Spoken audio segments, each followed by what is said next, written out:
Hello friends, कैसा आप सब लोग। तो फ्रेंड्स, आज की वीडियो के अंदर बात करेंगे एक बहुत ही महत्वपूर्ण चैप्टर की जो आपके सभी टीचिंग एग्जाम में देखने को मिलता है। और जिन बच्चों का सीटेट और यूपीटेट का एग्जाम है उनके लिए तो बहुत ही महत्वपूर्ण है, क्योंकि आपके एग्जाम में लगभग 1 नंबर का क्वेश्चन यहाँ से जरूर देखने को मिल जाता है। ठीक है, इसलिए इतना महत्वपूर्ण चैप्टर है, इसके आगे वेरी वेरी इंपॉर्टेंट लगा लेना।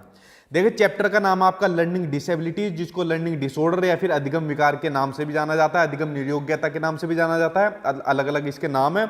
तो इसी चैप्टर के बारे में आज हम वीडियो के अंदर इसको पढ़ेंगे ट्रिक के माध्यम से। जी हाँ, ट्रिक के माध्यम से आज मैं इसको आपको ऐसा पढ़ाऊंगा कि आज की वीडियो को देखने के बाद आपको ये हमेशा याद रहेंगे।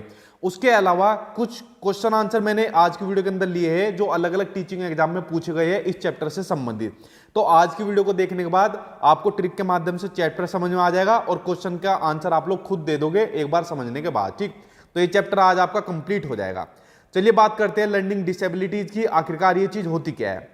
देखिए, अगर मैं इसके बारे में बात करूं तो सिंपल सा आप लोग जानिए कि सीखने की क्षमता या योग्यता में कमी को अधिगम अक्षमता कहते हैं। देखिए, जब लर्निंग होती है, जब भी कोई आदमी सीखता है, मान लीजिए आप भी कोई चीज सीखते हो तो सीखने में किसी भी तरीके की कमी, मान लीजिए लिखने में समस्या हो रही है, पढ़ने में समस्या हो रही है, तो किसी भी तरीके की समस्या या किसी भी तरीके की योग्यता में कमी को अधिगम अक्षमता या फिर अधिगम निरोग्यता के नाम से जाना जाता है, लर्निंग डिसेबिलिटीज के नाम से जाना जाता है। किसी भी तरीके की जो अक्षमता होती है। अब देखिए, जो आपके एग्जाम में पूछी जाती है वो पूछे जाते हैं लर्निंग डिसेबिलिटीज के टाइप, यानी इसके प्रकार पूछे जाते हैं। इन प्रकार को आपको अच्छे तरीके से देखना है, क्योंकि 1 नंबर का कोई ना कोई आपके एग्जाम में इनमें से एग्जामिनर दे देता है उठाकर। ठीक है, देखिए, अगर मैं बात करूं आपके पहले प्रकार की तो वह है आपका डिसलेक्सिया। डिसलेक्सिया आपका सिंपल याद करना है, यह आपका पढ़ने से संबंधित विकार होता है। देखिए, जब बच्चों को पढ़ने से संबंधित कोई भी कठिनाई आए, मान लीजिए बच्चा फ्लो में नहीं पढ़ पाता, ठीक है, बच्चा फ्लो में नहीं पढ़ पाता, या बच्चा सही स्पीड से नहीं पढ़ पाता, या फिर बच्चा मान लीजिए शब्दों को उल्टा पढ़ता है, यानी कि मान लीजिए बच्चा किसी शब्द को सा को वाज पढ़ता है, उल्टा पढ़ता है, बी को डी पढ़ता है, तो पढ़ने से संबंधित XYZ जितने भी विकार हो जाएंगे वो आपके डिसलेक्सिया से संबंधित आपके विकार हो जाएंगे। ठीक है, सिर्फ सीधा याद कर लेना, पठन से यानी कि पढ़ने से, रीडिंग से संबंधित आपके जितने भी विकार होंगे वो आपके डिसलेक्सिया से संबंधित हो जाएंगे। ठीक, चलिए देखते हैं अब आपका दूसरा विकार। दूसरा विकार आपका दिया हुआ है डिस्ग्राफिया। देखिए, डिस्ग्राफिया के अंदर क्या आ रहा है, ग्राफ, और ग्राफ के अंदर क्या करते हैं, ग्राफ के ऊपर हम लोग लिखते हैं। तो लिखने से संबंधित जितने भी विकार होंगे वो आएंगे आपके डिस्ग्राफिया के अंतर्गत। ठीक, जैसे वहां पर बच्चा सा को वाज पढ़ता है, अब यहां पर सा को वाज लिखता है, वहां पर पढ़ने का है, यहां पर लिखने का है, कंफ्यूज मत हो जाना। ठीक है, बी को डी लिख देता है, उल्टा लिख देता है, या फिर उसके लिखने में, उसके लेखन में सफाई नहीं मिलती। ठीक है, बहुत सफाई नहीं मिलती उसके लेखन में।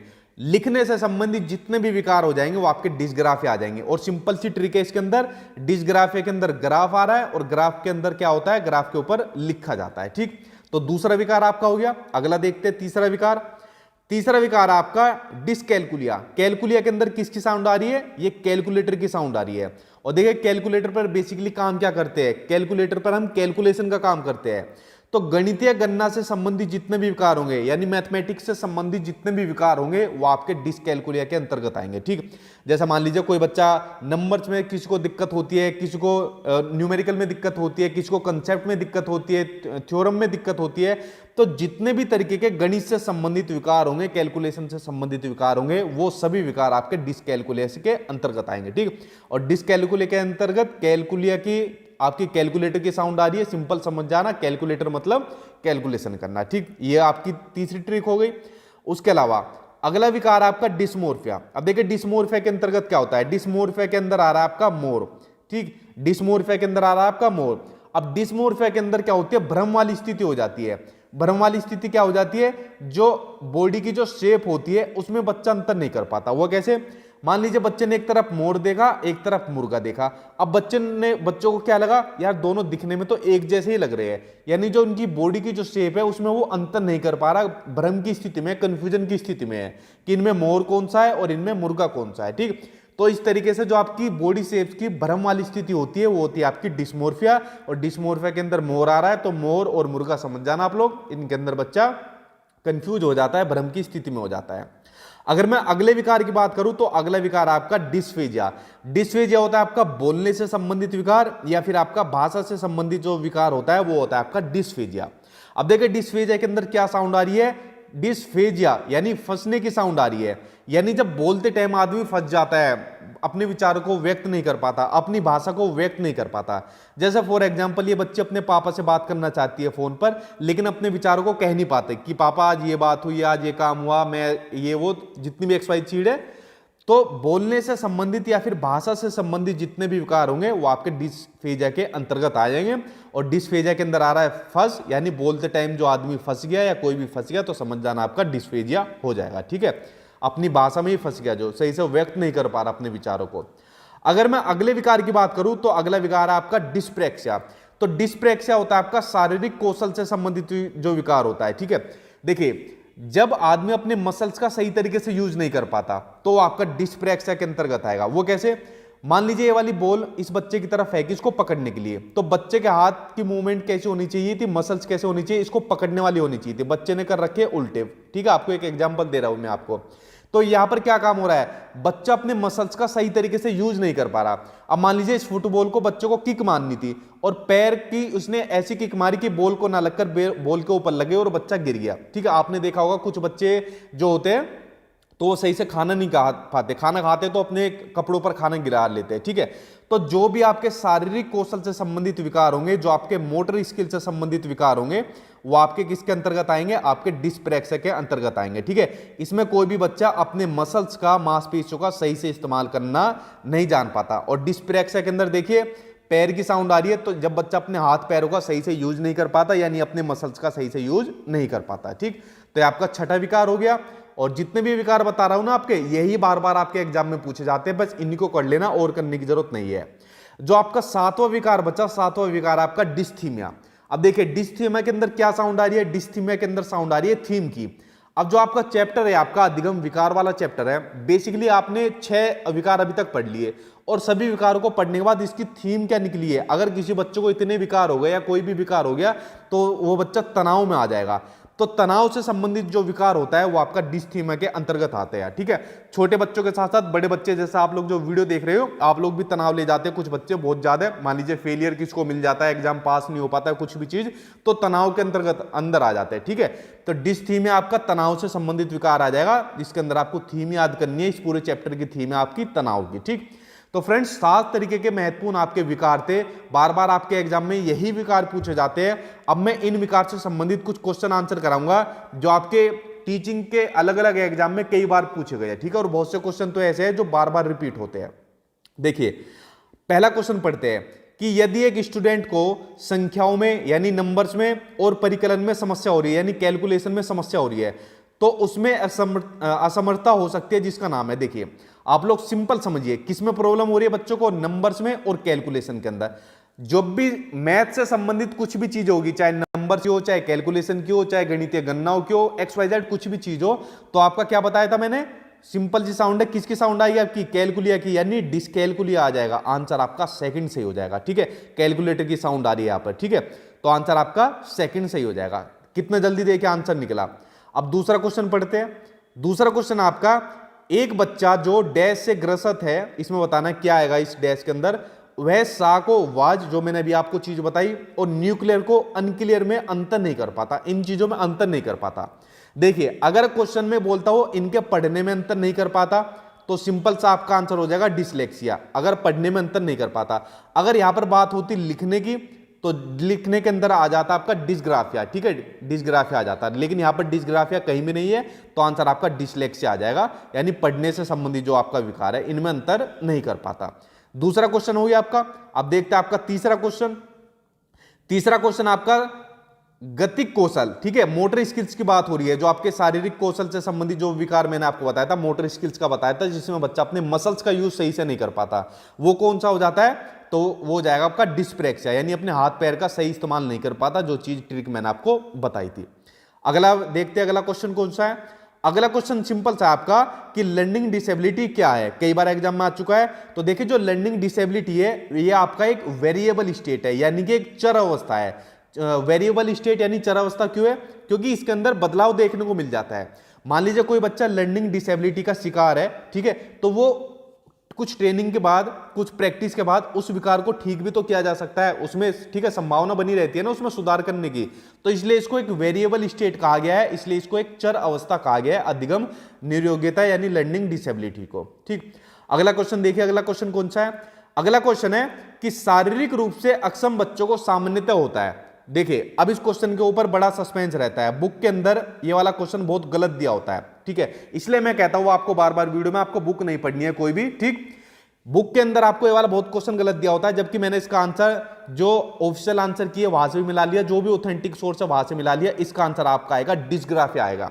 अब आप कहोगे सर डिस्ग्राफिया के अंदर तो ग्राफ आ रहा है, और ग्राफ आते आपने कहा था लेखन से संबंधित जो भी विकार होगा वो आपका डिस्ग्राफिया आएगा। ठीक, लेकिन आप लोग एक बात बताइए, मान लीजिए कोई बच्चा शारीरिक रूप से अक्षम है, तो क्या बच्चा वो चीजें लिख पाएगा?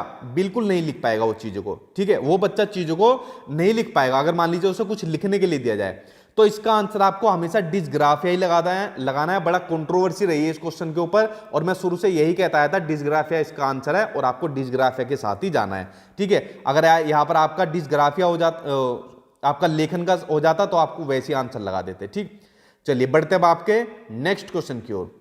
अगला क्वेश्चन देखते क्या दिया हुआ है। इसलिए मैंने कहा था जैसे नोट्स के अंदर मैंने आपको जो क्वेश्चन आंसर भी प्रैक्टिस के लिए दिए, उसमें ऑफिशियल आंसर की आपको आंसर मिला है, और बुक वाले क्या काम करते हैं, बुक वाले गलत देते हैं बहुत से क्वेश्चन आंसर, ये बच्चों को फेल कराने के लिए बहुत जिम्मेदार होते हैं। ठीक है, इसलिए मैं बुक वालों को कभी रिकमेंड नहीं करता कोई भी बुक बच्चों को।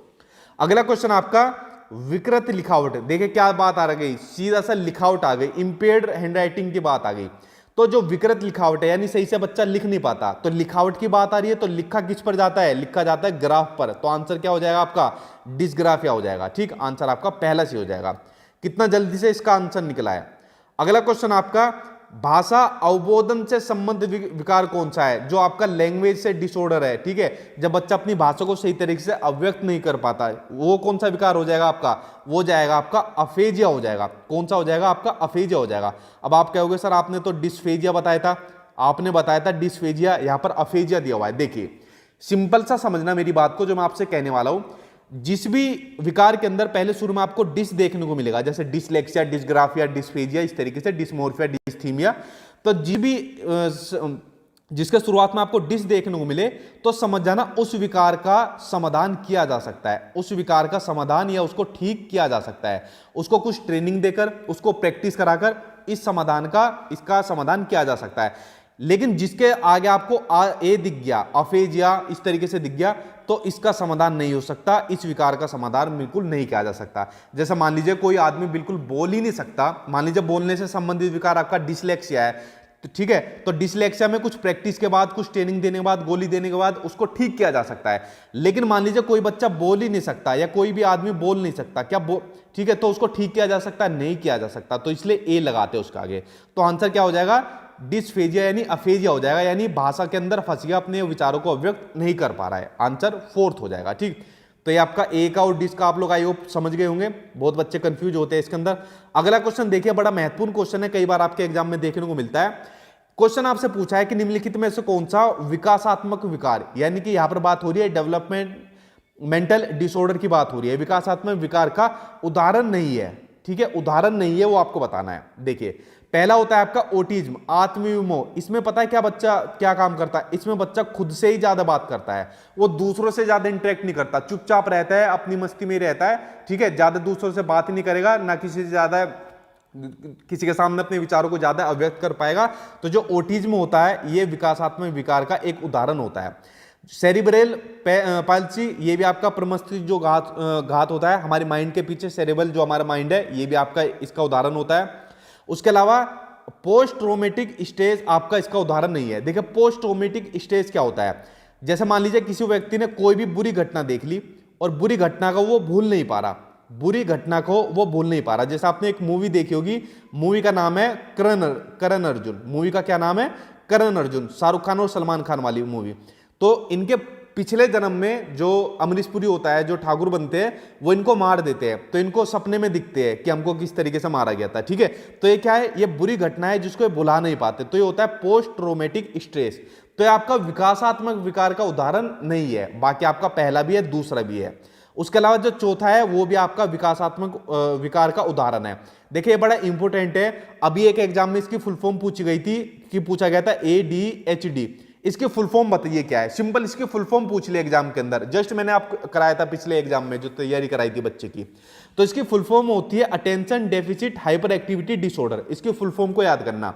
होता क्या है ये, देखिए जिसके अंदर ये वाला विकार होता है ना, वो बच्चा कहीं भी एक जगह आपको टिका हुआ नहीं मिलेगा। अपने घर के अंदर आपने देखा होगा कोई बच्चा आपको ऐसा मिलेगा, वो कभी इस जगह बैठा मिलेगा, कभी इस जगह मिलेगा, कभी अपने हाथ में कुछ चीज ले लेगा, कभी कुछ चीज ले लेगा। अगर आप उसके हाथ में मोबाइल दे दोगे या उसके हाथ में मान लीजिए टीवी का रिमोट दे दिया आपने, तो बहुत जल्दी जल्दी इनको चलाएगा, इनके बटन को बहुत जल्दी जल्दी चलाएगा। क्यों? उसके अंदर बहुत एक्टिविटी देखने को मिलती है, हाइपर एक्टिविटी उसके अंदर देखने को मिलती है। ठीक है, तो इसलिए इसको attention deficit hyper activity disorder कहा गया है, जो बच्चा बहुत हाइपर एक्टिव होता है। ठीक है, तो आई होप आप लोग इसके बारे में जान गए होंगे। फोर्थ के बारे में बड़ा महत्वपूर्ण था। तो फ्रेंड्स देखिए, वीडियो के थ्रू मैंने आपको बता दिए जितने भी अधिगम विकार आपके एग्जाम में पूछे जाते हैं, और आपके यही पूछे जाते हैं, इनसे बाहर नहीं पूछे जाते, और उनसे संबंधित क्वेश्चन आंसर भी मैंने आपके लिए करा दिए। तो आज आपका ये चैप्टर कंप्लीट हो गया। आई होप आपको ये वीडियो पसंद आई होगी। पसंद आए तो इसको लाइक कर देना, शेयर कर देना, और चैनल को सब्सक्राइब कर देना, ताकि जितना भी आपका महत्वपूर्ण मटेरियल है, चाहे आपका सीटेट का एग्जाम हो, यूपीटेट का हो, तो ऐसे ही मैं अपने यूट्यूब चैनल पर आपको तैयारी कराता रहूँ। तो चैनल को सब्सक्राइब कर देना, ऐसा मटेरियल आपको और भी मिलता रहेगा। Thank you.